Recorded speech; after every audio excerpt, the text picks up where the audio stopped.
বন্ধুরা, ভাত খাওয়ার পর যে কাজগুলি করবেন না, কখনোই করবেন না খাওয়া দাওয়া করার পরে এই কাজগুলি।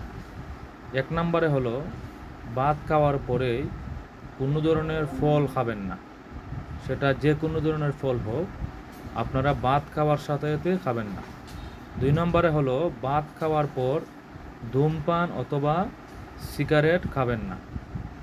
ভাত খাওয়ার সাথে সাথে ধূমপান খাওয়া ঠিক না। ৩ নম্বরে হলো ভাত খাওয়ার পর সহবাস করবেন না, কারণ ভরা পেটে সহবাস করা ঠিক না। ৪ নম্বরে হলো ভাত খাওয়ার পর আপনারা সাথে সাথে কখনোই গোসল করবেন না, কারণ এই সময়ে গোসল করা ঠিক না।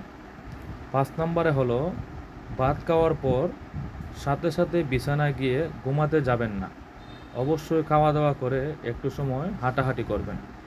৬ নম্বরে হলো ভাত খাওয়ার পর আমাদের একটা অভ্যাস হলো আমরা চা খাই, ভাত খাওয়ার পর চা খাওয়া ঠিক না। তো আজকে এতটুকুই বন্ধুরা। যদি আপনাদের ভিডিওটা ভালো লেগে থাকে অবশ্যই চ্যানেলটি সাবস্ক্রাইব করে রাখবেন। ধন্যবাদ বন্ধুরা।